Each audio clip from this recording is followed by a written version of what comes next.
So as we start here, my first question for you guys is to, well, first of all, you probably realize with the documents, it's all about the revival of anti-Semitism and then the big blow-up at the end, right, with the Holocaust. So thinking about that, we're going to focus on that first part, and then obviously toward the end we'll do the last one. We'll save that one for the end. So my first question is to really take the documents here and answer this question about nationalism. Do you think that helped increase the growth of anti-Semitism in Europe, but also specifically Germany? Because that's what our documents are. The role of nationalism.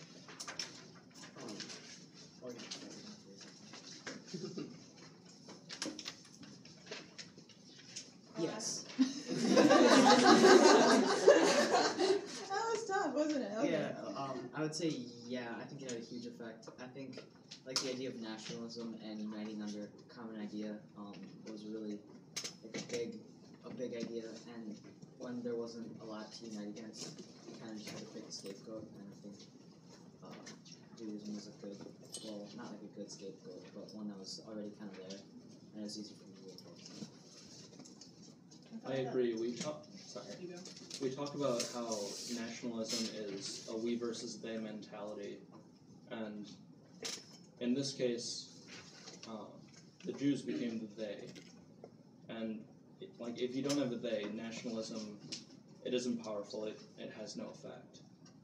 As I was reading the document, it kind of seemed like they were like, oh, well, we'll include the Jews, but only if they change. They kept talking about like how they wanted the Jewish people to adopt like the German mentality or like the Christian views and like to forget their own like. They used they made Judaism seem very anti-Christian, where they were saying, you know, it's going to ruin our Christian beliefs. Like they basically stated it as an outdated form of Christianity, like it was a dying religion, which is entirely untrue. But you know, like religion is kind of that one thing that means, like, it means a lot to people.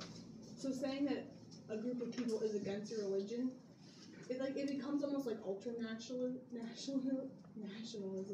because, I mean, you don't mess with religion. I also thought it was funny how they automatically thought that anti-Christian was anti-German. Like, even if these people had been living there for hundreds of years, because they were Jewish, they were like these alien spirits, they said in a bunch of the documents. Yeah, also I think like a big part of it is like in a lot of places they link the words Christian and German, like they assume that like being German, like the Aryan race is like Christians. Like there are still people other than like Christians and Jews, there are a lot of other people there too, and I think that like specifically targeting the Jews and like making it seem like anti-Christian is one thing, but I think just in general, like it said, like, it was Germanic Christian life that first corrected these errors. So it's, like, associating those two things together. And by, like, also accusing, like, certain wrongs of, like, Judaism. Like, they must know that they had a priestly caste, the very opposite of equality. They had cultivated slavery. They had practiced polygamy, all this stuff, which is not true. But they, like, accuse all of these things and to try to, like, make them into the enemy. I think that's so they didn't practice polygamy. Then what did they do? I also heard They that just like said that, just like saying stuff now. just, That's what he's doing. Also, they accuse the Jews of being murderers because I heard that like they accused the Jews of using like Christian babies for something with the blood as a practice. Well, that's the thing. I mean, if a Jewish person murdered someone, okay, but Christian people murder people too. And also they said that all Jews are murderers. Yes. Basically. So like if one Jewish person were to murder someone, then does that make automatically all Jews murderers? That's what it says in the. Like proportional, I think. Like if someone of like Christian background gets like charged for a crime, they're like completely forgotten about. But when it's like a Jew is like caught stealing something, they're like, oh no, this is terrible because they're like targeting. Yeah, they're targeting that. Go ahead, Andy. Okay, thanks, Eddie. Well, like in the defense against Jewish ritual murder, they say that a murder where all clues point to the Jews, half the wealth of all Jews become state property. And that kind of just sums it. one guy does something and now everyone. I think it's a really important idea though that they make like the religion and they kind of stereotype everybody under being evil or bad, because when you have like that evil that's detrimental to your state, like that's like where nationalism comes from. Something that's detrimental to your state is something you need to be against. And I think And if you're not against it, that's bad. I think a lot of the nationalism came from, like, they were talking about how the German person is a very strong, hard labor worker. And then they were talking about how, like, the Jewish people, I mean, they were like leeches. Like, they're trying to leech off of our good, hard nation prosperity. And so they're just stereotyping the entire religion and race as this big problem. I also thought it was interesting how they referred to the Jewish as like the illness or like the cancer of Germany. Like when they were targeting the Jews as being bad, what I thought was really, I don't know if it was more funny, but they always were. No, it's not really funny. But well, I think right now we can all agree this is so ridiculous we're laughing at it. Yeah. Right. But like they always connect Jews with money and wealth and like cheapness. For like example, like right here, they talk about how about like Jewish. They say thou can't serve both God and mammon, so you can't serve both God and money, and they're referring to how Jews. The Jews ran after the golden calf, leaving off the ways of God. So, and like some of the other laws are targeting how like the interest, like how people collect money from other people, and you can see that they're targeting Jews from that. But everybody does that, and it's not just the Jews. Yeah. There's a quote on page 65 this is to me this idea. It says there are almost none of them in handicrafts or manufacturing. It's fair to say, therefore, that they take no joy in labor and have no sympathy for the German work ethic. The slogan, cheap and shabby, we owe in large measure to them. It's kind of ridiculous how, like, this entire thing is just based off of, like, assumptions and, like, stereotyping. And then, Stereotype is such a good word for this. 20 million people died from this. It's kind of scary. The thing I found the funniest about this document is, like, it's talking about nationalism and how, like, the people writing this document are acting like they're so tolerant, but then I thought it was funny when they're going like, oh, Jewish people, please be more tolerant of us. Like, on page 63, it says, official hatred has ceased, but in the Jewish press there breeds hatred against Christianity that deserves to be abominated. Yeah, at the same time, this is part of Christian press. Hold on. Before we go any farther, because you brought it up, this person, these people, we have to right now nail down who's writing this. A lot of respect. He was really well. Yeah. Who is Adolf Stoker? Adolf, really? Who is that? He was the priest for Wilhelm. Yeah, he was for Kaiser Wilhelm. Yeah, it's something. Yeah, he was also like a preacher, or he was like preaching to like Christian politicians. He was a member of the Christian Social Party. Yeah. So here's the question. Was he well known? Was he well listened to? Oh, Yeah. So think about that. What impact do you think this document would have on German society? Well, anti-Semitism became a political force, not just like an idea. I think they would like believe anything that any high person like said, because like, I mean, if someone from like high authority is saying something, they're gonna follow in their footsteps because they're gonna take that authority and they're gonna be like, oh, well, if they're saying that, then this is right. So. Plus, they're desperate after the treaty. I mean, they're gonna look to blame whomever they. But when was This is before when the did this is before 19th the century. treaty. Yeah. So this was early. Yeah. Were you guys surprised to see how early these things were written and how they're implemented later? Yeah. I think you can see how it's like rubbing off on society even before he's given the speech. Though, like he says, even page 60 towards the top, like a third writing from Frankfurt.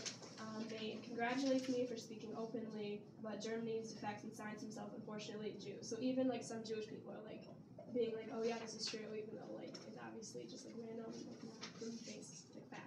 But I think when you have like really like outspoken people, if they like eventually go on and on, but people are just like, oh well maybe they're right, and it just like infiltrates through society. Like the more people you get to like jump on the bandwagon, like the farther down it'll trickle through. That's pretty powerful evidence for like a bandwagon mentality. Like yeah. You just see like whether it's right or wrong, people when it's like a mass belief or you think a lot of people believe it, a lot of people are going to follow the majority, whether it's right or wrong. I think that's kind of prominent like all the way through What I think up is until the Holocaust too. what I think is also important. I haven't seen many examples of people contradicting this. Like I haven't seen people saying this is wrong.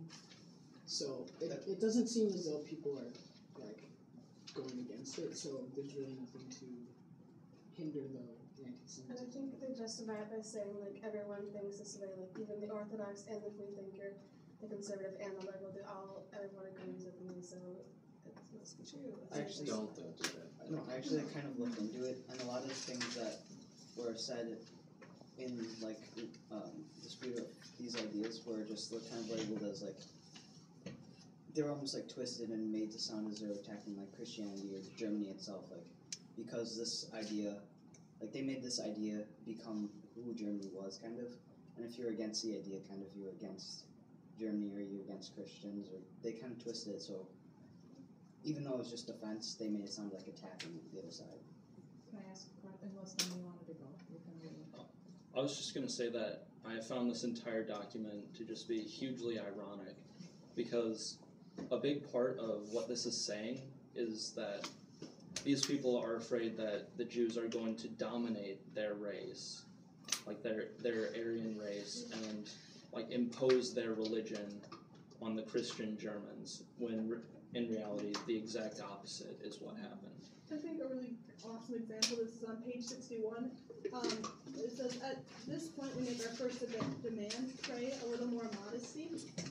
And they're asking Jews to be less proud of their religion. And then they go on for like a 2-page rant on how much better Christianity is than Judaism. Like, it's completely flip-flop because they're telling Jews they need to be more modest, and then they're explaining how great their religion is. This like happened throughout because like the next one was like pray, be a little more tolerant, but then they're going through saying how terrible Pray, be a Judaism little is more and humble. like That was that my we're not favorite one. tolerant of Jewish people. And, Oh, pray a little more equality. That was Yeah. my favorite one. Stop being so good at everything. This is a question that I added this morning because it's terminology that I think we just have to make sure that we're clear with. They're saying that Jews aren't German, so what does it mean to be German? Your ancestors had to have bled for Germany for the fatherland. Okay, couldn't a Jew have done that? You see what I'm asking now? Well, I think German is like I think they like created what German is. I think like with all of like the propaganda and with all the speeches and everyone, I think they sort of like, because before that point like German was just German, if you're from Germany or whatever. But I think they created this image of like the upstanding church member, like you look German, so like blonde hair, blue eyes, like the whole Aryan thing. And I think also being German is also not opposing any of the figures. So like part of being German is like actively being against non-Germans. I think that's like kind of part of I it think too. going off of that, like they made being a German being anything that's not Jewish, because they didn't save anyone else other than Jewish people, and no other race, no other religion, just Jewish. So if you're not Jewish, I think that makes you German. I mean, and they refer to them as aliens. Yeah. I mean, these are people who have probably had ancestors here for thousands of years, and now they're suddenly aliens.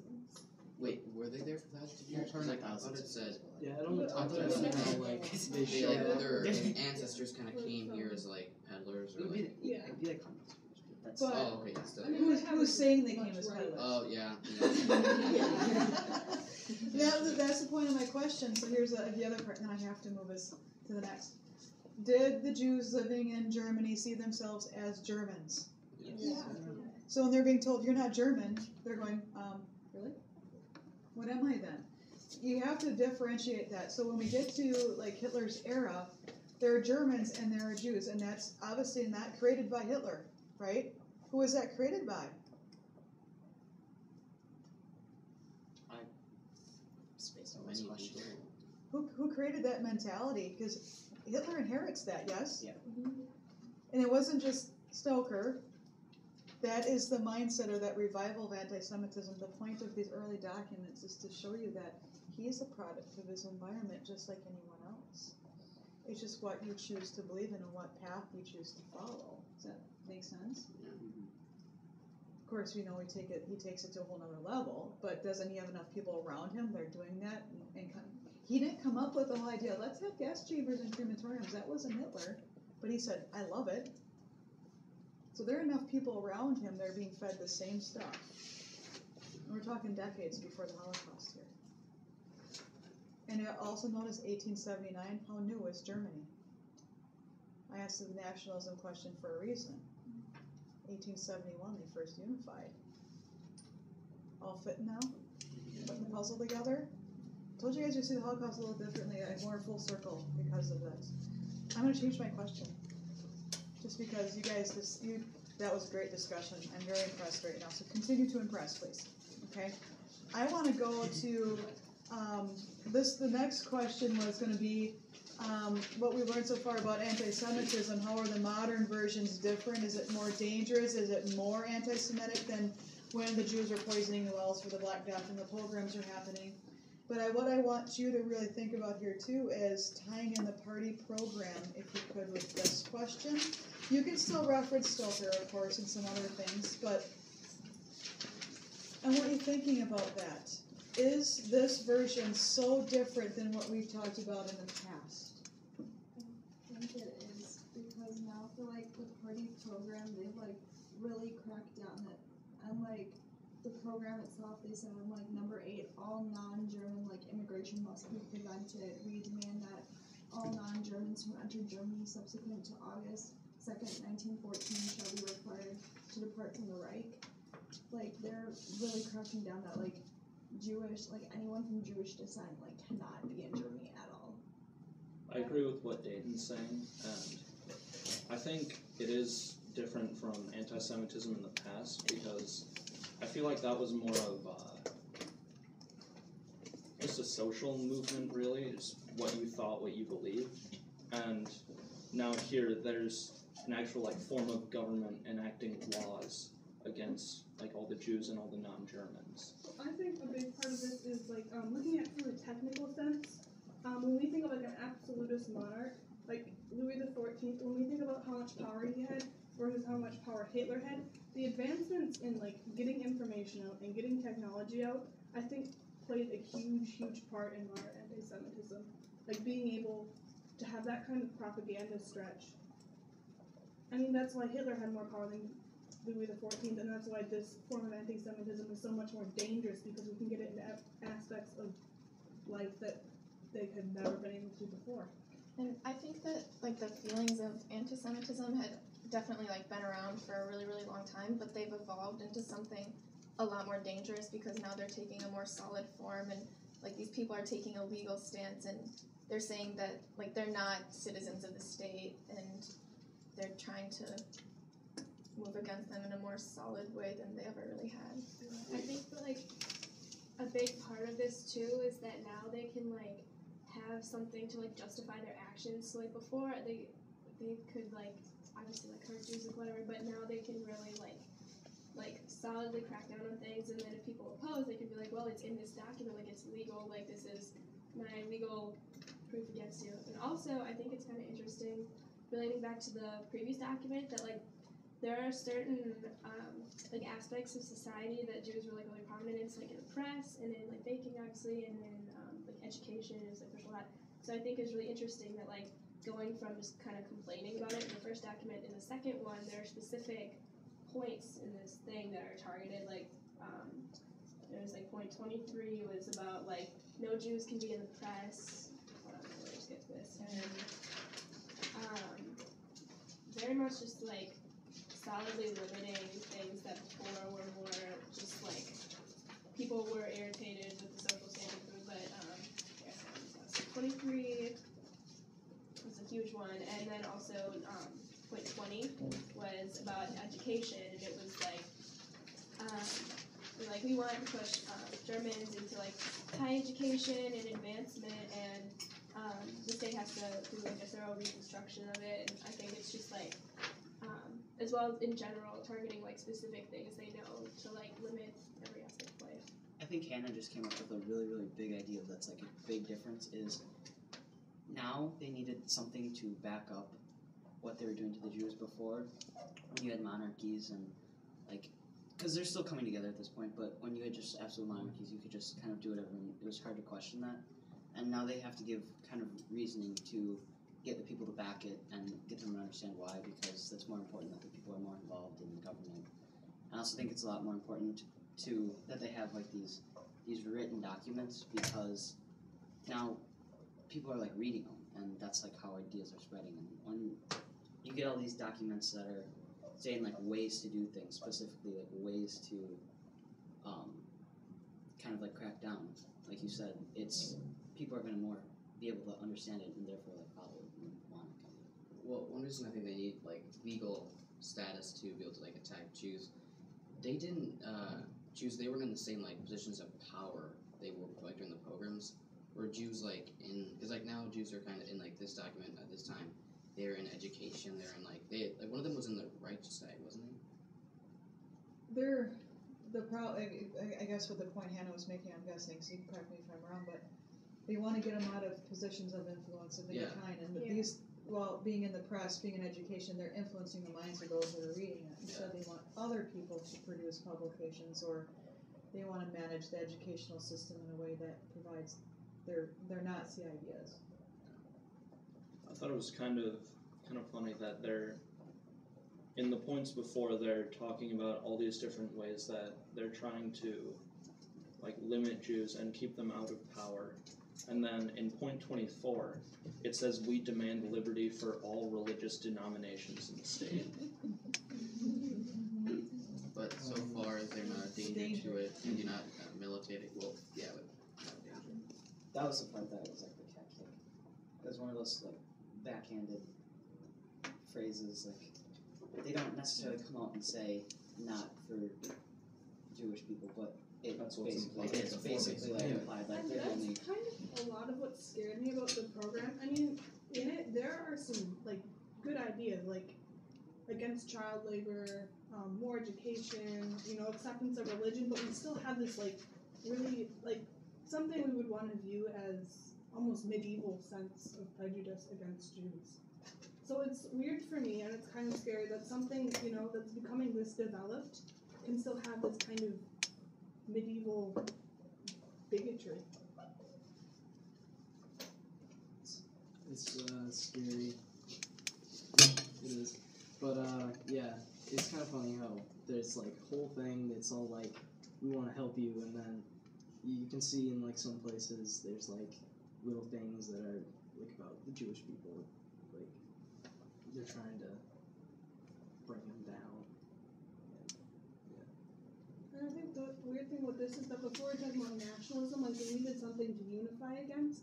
I don't think in the program there is a necessity for an enemy, for a we against them. They don't. It does not feel like there has to be a them, but they create one anyways, which is the really scary part, because it's not the fact that we need to hate them; it's that we do and we want to. Because what they say though is that like the leaders have no intention, once the aims announced and it have been achieved, of setting up fresh ones to ensue continuing existence of the party. They're really concerned with getting the things they want done, not so much being in power and, like you said, like attacking Jews. Did anyone read the top part where it says point 17 proved to be something of an embarrassment to Hitler during the late 1920s when the party began to gain supporters in agricultural areas. Many peasants wondered if the talk of confiscation of land without compensation meant loss of private property. Hitler tried to assuage these fears by explaining that this point of the program was directed only at Jewish lands. I feel like that was like him trying to say, like, oh, but it's just the Jews, so it's like, it's fine. Well, I think the question that begs to be answered yet, just like any other document, what's the purpose of it? When was it written? What's the purpose of it? I think once we nail that down, we'll understand it a little bit more. Well, 1920. And think about who's probably behind the authorship of this document. Really? Nazis were created in 1919. This is 1920. Wait, when did he write Mein Kampf? That was before this, right? He was in prison in 23. Oh, okay. I think it's interesting how it says that it's inalterable at the end, because that means that it just shows how confident they are and how sure themselves that they don't want to change these rules at all. I feel the Nazis are a pretty confident bunch, though. I think that did change. It's like a real road. Did anybody though state the purpose of this document? What was it for? What? To put their hatred as like a legal justification. I thought it was like an outline for the Third Reich. Cool. That's what a very much program is, is. Like yeah. a program when you go to a play, Yeah. you get a program and it tells It's you the outline for the Third what's Reich. going to happen, and that's So- kind of like the same thing. Like it's just telling you what's But- going to happen. Okay, but still, what's the purpose of it? It's the outline, but you have to think a purpose has an intended audience, has an intended place to be shared. Who is the intended audience? Think about that. Who is he appealing to in this document? So, Amy, when you said, well, it seems great because it says child labor stuff, well then, you know what? Oh, that pulled you in, right? What do you think it's going to do to the Germans at that time? Oh, that makes sense, but, oh, they make an argument over here. Oh, the Jews are I see that, and that he makes sense here, so, I got to agree with this one too. And also the old age thing about like they're taking care of like the elderly too. Yeah. There's a point that appeals to like all age groups, all classes in society, and so their interest is piqued, and they're like, oh wait, this is the Jewish people's fault. Oh, that makes sense. I think another thing that was like a little unsettling, especially considering the time, is that like I think the Nazis were really looking for like a revolution of Germany, like in its own sense. And I think the thing where it's like in point 16, where we demand creation and maintenance of a healthy middle class, that like sort of made me think of like a middle class revolution. They're kind of like scary. I agree. I think it's like they were positive that this was going to happen. They were just creating this document in advance saying, this is what we're going to do once we come to power because it is going to happen. It's just a matter of when. Yeah, like the last thing, the leaders of a party swear to go straight forward if necessary to sacrifice their lives and secure fulfillment of the foregoing points. They were in it to win it.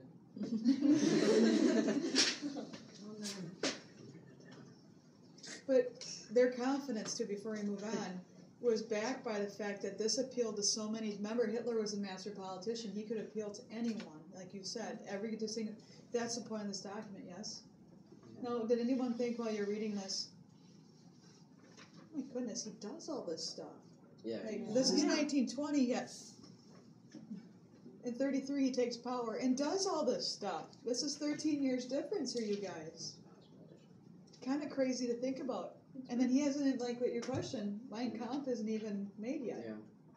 They just this is an outline for what we're going to do, and then he really makes the blueprint with Mein Kampf. Because usually with politicians, they don't do half the stuff they say. Or any of them. Enough time to like look back at this and at Mein Kampf while doing everything else. I think he knew that. It wasn't just like it was all in his head. Like this is what he was working towards his whole life. Not whole life, but I mean. The thing about this document too is it's short list. If you have to read a whole book, or lots of people going to do A lot that. of these ideas are already in Mein Kampf. Mm-hmm. Oh yeah, they are. Yeah, he just expands on it. Yes. A lot. But think about it. Are people going to pick up a daily newspaper more? They're going to pick up a book that's, a few inches thick. This is not one we do. So if you can read something that's concise and gives you the ideas and really convinces you, I'm sold, without reading these other things. That's the power of how it was presented as well. Okay, you guys, I'm going to make you choose. I think it's a question on your prep guides. Where would be the best place to live in Europe? France. I'd say France. Well, yes, I'm going to make you choose between. You get to pick that question, don't you? I'm going to make you choose between those three: France, Russia, or Germany. Okay, can I just do this first? Just Go ahead. poll of hands, Go ahead. and then you can finish your stretch. Who said France? I said France. Russia? Or Russia. Those are my two. I'm guessing by a show of hands, nobody said Germany. Really? Come on! Nobody's willing to grow horns and say Germany? Devil's advocate? No? You can make a real solid argument that Germany was the best place, by the way. But I'm willing to, let's just talk France first. Those of you that had the France hands up, maybe we should do Russia first since there are a few of you. But we'll do France. Why? It's a nice country. You know, somebody said last hour they have really good food there. Yeah. I don't think so. That's not a good answer. I think it's like easiest to escape out of. It's like I was talking to Elizabeth Britain's earlier. a It's boat, like by the way. it's if necessary, it's like closest to Britain. It's also in like physical land size. It's a lot smaller than like let's say like Russia is gigantic. So it'd be like you have to run But that'd be It easy to doesn't see. say you're coming from Germany. It's just generally saying if you were a Jew in Europe at the turn of the century, early 20th century here, now before World War I, we'll say. Well, so if you're trying to escape from Russia, if you're going this way, that's trouble, and if you're going this way, then you have to go through Asia. Russia's Even though France was occupied by the Germans, I feel like they were less of a target in France than Well, we all pick like a lot of us pick France because in hindsight, I mean like Germany was destroyed This and is the Russia was late destroyed. 19th France was century. okay. Yeah, this is late 1800s, early 1900s, before World War I. So like right as the revival of anti-Semitism is happening before World War I. I'm gonna say World War I's are cut off. Well, I think ideally I wouldn't want to live in any of them because one, it was everywhere. Like look at like the Dreyfus affair in France and the pogroms in Russia, and then obviously Germany sucks. But I think like France for me seems like the lesser of the three evils. I mean they're all bad, but like in Germany they're trying to get all this legal stuff passed, and like I said, in Russia there's the pogroms. So I guess I would rather just be kind of discriminated against than have any like legal action taken. I mean, like, Germany does suck at this time, but doesn't it, like... Does it, or does it seem like it? Because the ideas are there. We don't. Yeah. Can we make that? They weren't. No. I don't think it's a bad country to help with, like, the ideas that were spread in, like, every paper, like, brought bad ideas on the country, like, that they were involved with all these bad things, but, I mean, if you were a Jew living in Germany at the time, it would be bad, but you'd also have, like, a large population of, like, Jews with you, so you could, like, kind of lean on them and...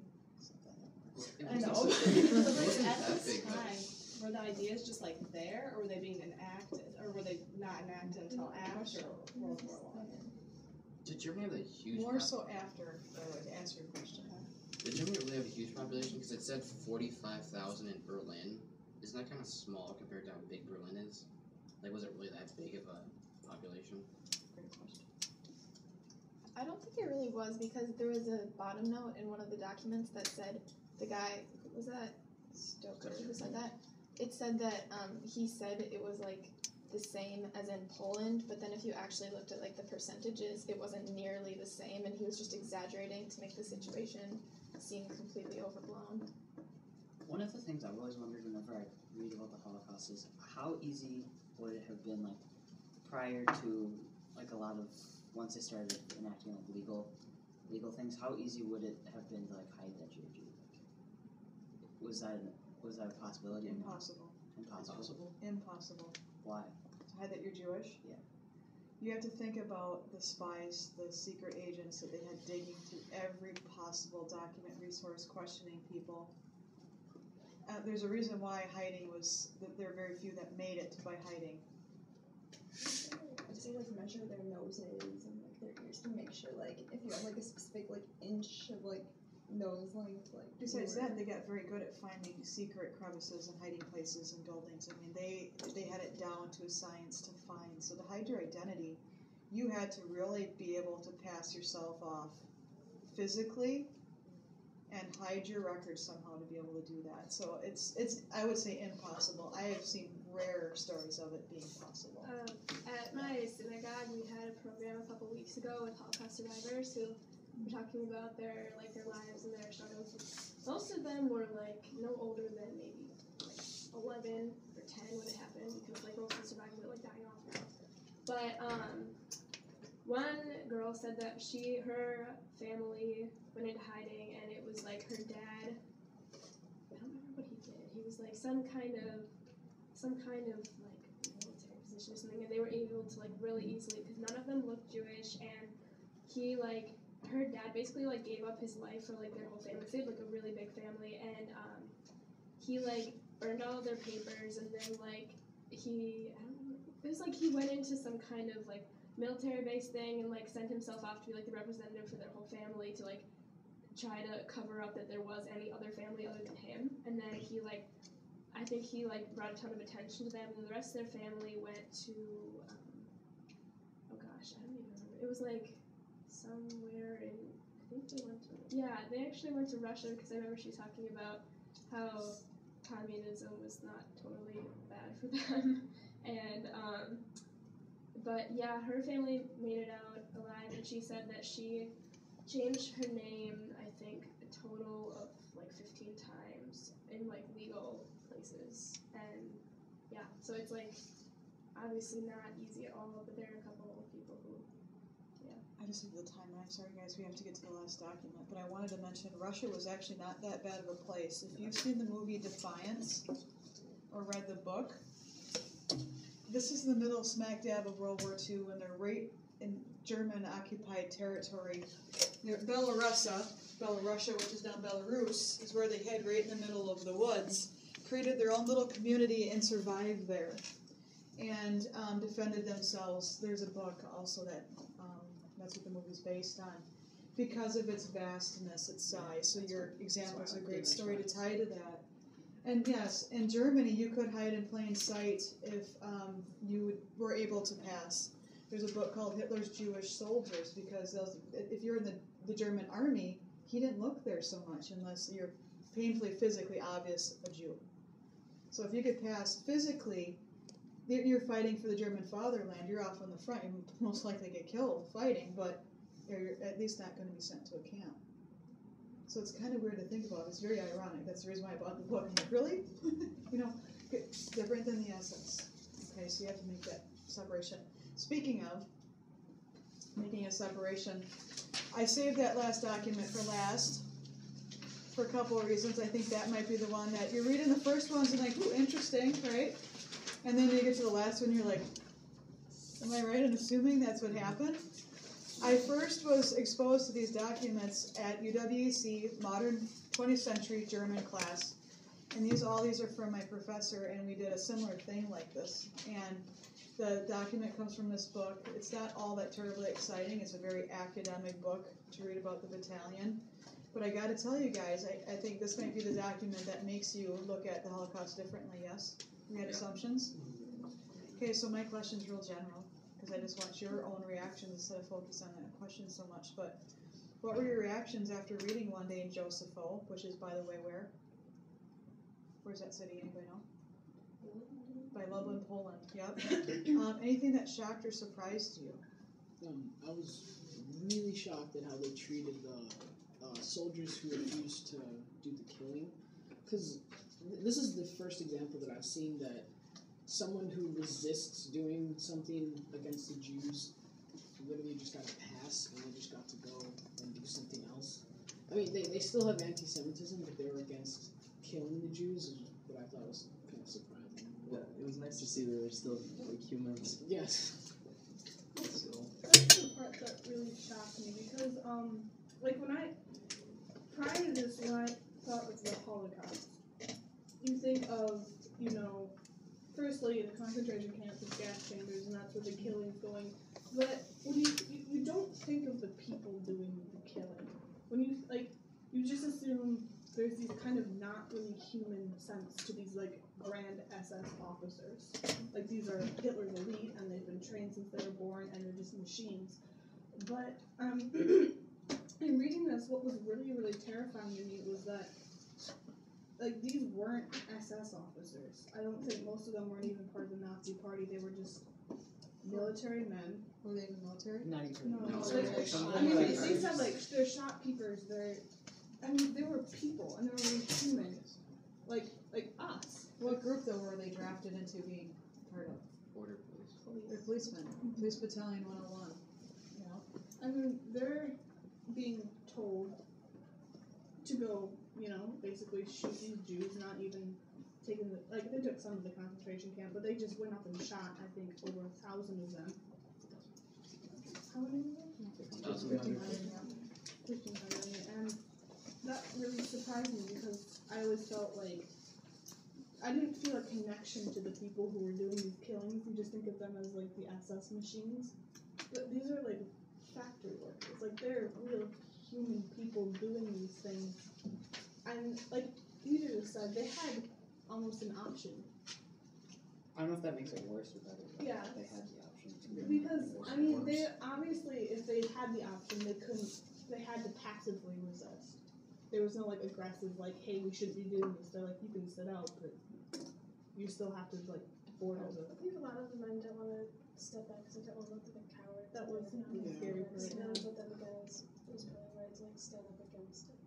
Well, the reason I thought they didn't not shoot was because most of the people they said 60% were of lower classes, and I don't want to say that lower class means lower intelligence, but there's definitely a correlation usually because oftentimes if you are very intelligent, you can work your way through the classes, and often with lower intelligence, you see a sheep mentality is definitely present. So I feel like for that group of people, they would be much more likely to just go along with what they're told. And also, there's an officer that was like a business owner or something, and he stood up to it because he didn't need to succeed in the military because he was able to fall back The- on his. I think it was the age correlation. The younger people were more willing to do it because they wanted to rise through the ranks than the older people. A lot of them already had businesses and families and stuff they could go back to if being a police officer didn't work. If they got kicked off the police force, they still had a shop and a family and a lot of things that they could do with their life. Plus, I I mean, found the cowardly excuse to be kind of weird because I think your pride is an important thing to a lot of people. But if you're not really a policeman, why does your pride matter that much? If this is not your actual job, why do you need to continue to act like you're so prideful and you're not a coward? And I thought it was kind of ironic that they thought it'd be the cowardly thing to not kill these people, but really I feel like standing up to the crowd is what takes more courage. Because it said that it was probably just kind of like a perverse, silent sort of peer pressure, and they just didn't want to be judged. But isn't that kind of more cowardly to just try to please everyone else and go against your own morals? But if they resisted, they'd just be killed. So they probably didn't want that. But they were given the option. Well, yeah, but if they actively resisted, not just opted Oh out. no, I don't mean resist. I just mean Okay. they didn't have to kill Yeah. them.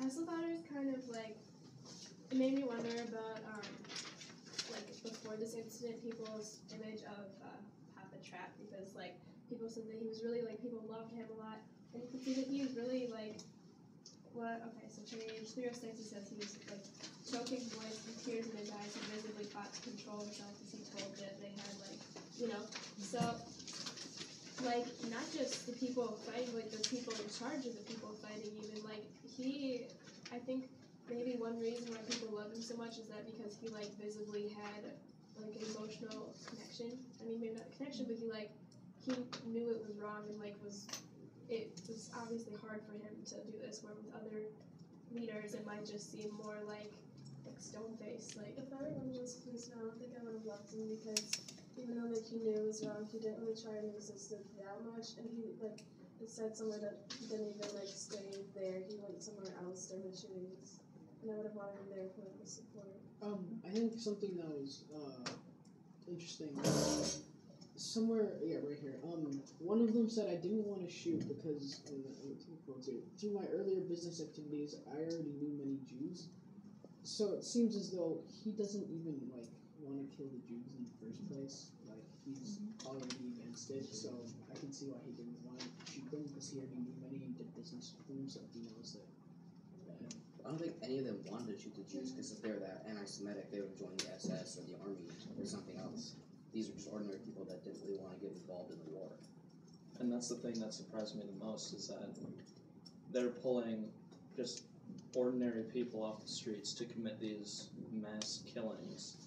And normally you think of the stoic, stony-faced SS soldiers, just mindless killing machines, but these are regular people with jobs and families that they don't want to be there. They don't want to be doing that. I think they listed in the job just to get out of the draft, make it one of the more safe place to be and live in, and end up being such a horrible place. I thought this document was interesting because it's really easy when thinking about the Holocaust and World War II to think oh, everybody in Germany hates the Jews, everybody was a Nazi, and with this document it really showed oh, that's not true. Not everybody believed in Hitler's ideas and what the Nazi Party was saying, and not everybody believed that the Jews were terrible people. And I thought it was just kind of strange to hear about it from this point of view, because usually when you read about the Holocaust, you hear all about the horrible things that happened, but never the people who did it. And it was just kind of weird to realize that they weren't like these mindless killing machines, and like it did have a psychological effect on them. I think that like this work of like writing shows like the light at the end of the tunnel, like the people that didn't believe in killing them. They just wanted, they knew they were regular people and they wanted to like stand up and show that they had like a voice themselves and that like I don't believe in doing this, I don't want to kill them because they didn't do anything wrong. Show of hands. Who were surprised that more people just didn't step away? Do you think so they're on that line and they're saying, all right, you have a choice. Do you think they're going like this, looking up and down the line, looking at each other like, all right, you're stepping out. Let's say just a few step out right away. Do you think a few more do, and then a few more do, and then? But if it's just like one or two in a long line of people, you realize that's the minority. I don't want to be a part of that. What's that called? When you do what everybody else is doing. Do you think that played a role? Yeah. Does it seem ridiculous that played a role in their decisions for what they're going to do? Yeah. Next question. Were you surprised to see that they're choosing police battalions? That ordinary people were, in essence, said, we need you to do this. I wasn't. Because, like, it seems like when you're reading about Hitler and the Nazis, it seems like they're so against the Jewish people that in order to get rid of them, they would have had anybody or any person do anything they could to make sure that the Jews would no longer be. And they needed the military to actually fight. Like, what's easier to do? Shoot a guy who's just laying on the ground, or like drive a tank? I mean, and they were great at like manipulation of these people. Like looking back to almost our first Socratic, we talked about how we want actualization based on what a higher authority is telling us to do. So like if they can convince the people, especially like we said that the younger people were more apt to do the killings, if they can convince them that this will please a higher power, then they can really, really manipulate them into doing some crazy things, which obviously happened. I was actually a little surprised because, I mean, it obviously worked out for them, like they ended up doing it, but like it said in the document that they just didn't really seem like an ideal group of people to get to do this stuff because it said like they lived in a community that was actually kind of anti-Nazi and they were old enough that they knew of like a power structure besides what the Nazis were doing. So it wasn't like this was just how they'd been raised and they thought they had to do this. So I thought it was kind of a strange pick. Yeah, I agree with Ross because they say here on page like 304 that 25% were Nazi party members and like presumably many had been communist, socialist, labor union members before 1933. Like they weren't members of the Nazi party and they didn't believe in what the Nazis were saying. So I was kind of like surprised that the Nazis would pick a group that like didn't believe in what they were doing. But it goes back, I think, to Anna's statement. We just need it done. Yeah. And the German army, there were cases, more often than not, the German army did not do anything with the Holocaust. There were those rare incidents like this one. They were busy fighting the war. So that job really went to the SS and the Gestapo. But if they can't be that far-reaching, just think how many communities, according to this new article, somebody else has to do it. So that actually does tie in with this. You can take it today if you want, or you can wait for tomorrow to take it. You don't even have to read it if you don't want it. It's just for kicks and giggles, but it's very intriguing to see. As I mentioned, I said we have to end a little early so we can put the tables back, so I have to run out and meet my guest speaker today for 4th hour. I'm leaving you with a question that I think would be perfect for your conclusion. Besides your self-evaluation, it's your last one, so you could say if next time I try to do this better. Obviously there isn't a next time, but I want you to think about if there's a possibility of another one of these happening. Is there a possibility that another Holocaust or an anti-something, like a strong anti-something? You know, so those who are like, no, not another Holocaust, but is there a possibility of another anti-something happening in today's society? We know that there have been, like, genocides and stuff since, but can it happen today to this caliber is what I'm asking. This size as well. Okay, so I would love to hear your thoughts on that and your conclusion. And I'll have to remember to mention that to the other guys. Okay. Did you enjoy this one, even though it wasn't a debatable one? Yeah. Tomorrow or Monday?